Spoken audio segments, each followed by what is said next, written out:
that we're citing a biotech analyst report from Morgan Stanley and his views on the market going forward just shows the position we're in right now, because you can't trade right now on fundamentals of the economy.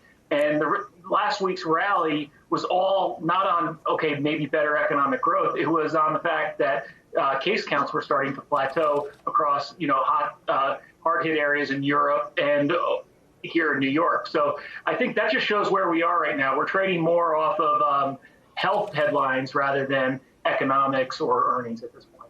Shannon, what do you feel the market is expecting in terms of economic, when the economy starts to reopen again?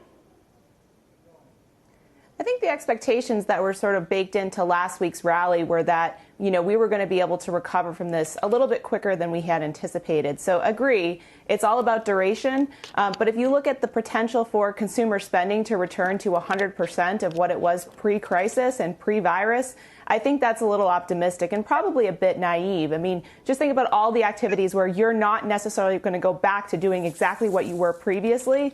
So I would say consumer spending coming back to even 80 or 90% of where it was pre-virus probably isn't until 2020. So there's probably a little bit too much optimism baked into some of those stocks. CRUDE finishing the session lower, giving up gains from earlier today, ending up down about 0.35%. Of course, OPEC earlier had reached a deal to cut production by nearly 10 million barrels per day. The recent crisis in energy has impacted more than just oil stocks. Caterpillar getting downgraded at Bank of America to underperform today on its exposure to the sector.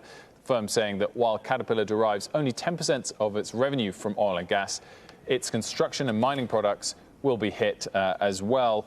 Paul, what do you expect here on oil prices? I mean, we were discussing this earlier with Brian Sullivan. Not only is there the possibility that this cut doesn't hold if it doesn't lead to prices rising, but the very fact that a cut is coming at a sort of desperate time for the industry does suggest already the issues that they're facing. Yeah, and I think, in any other period, that size of a cut in oil output would have been a major, major event, and it still is. But, we're cutting production by 15%, as we noted in our morning report this morning. But at the same time, demand's down 30%. So you still have the 15% gap.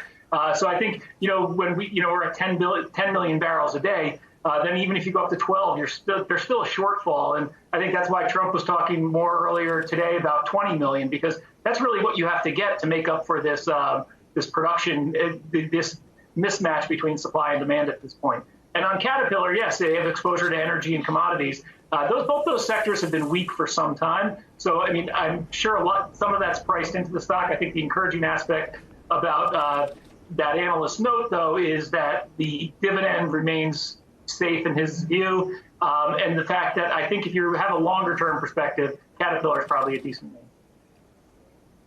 No, Shannon, I was going to ask you what you thought of this B of A call, because in the note they mention, and this is true, we've seen this in other recessions, usually during the depths of recession, buying Caterpillar is a way to play the fact that things will come out on the other end and we'll come out of this stronger in terms of the economy, the cyclical side of things. Is this time going to be different, as these analysts say, because of the energy factor? I think they're making a call really on just the relevance of cyclicals as we come out of this particular rebound. I think they're trying to point to it not being necessarily an apples-to-apples comparison with previous recessions where we've been led by an imbalance and then we see a recovery of economic growth coming from a very low level. And so I think they're probably using this a little bit as cover to make a call on cyclicals, excuse me. So, I think there's a tone of that in the report itself.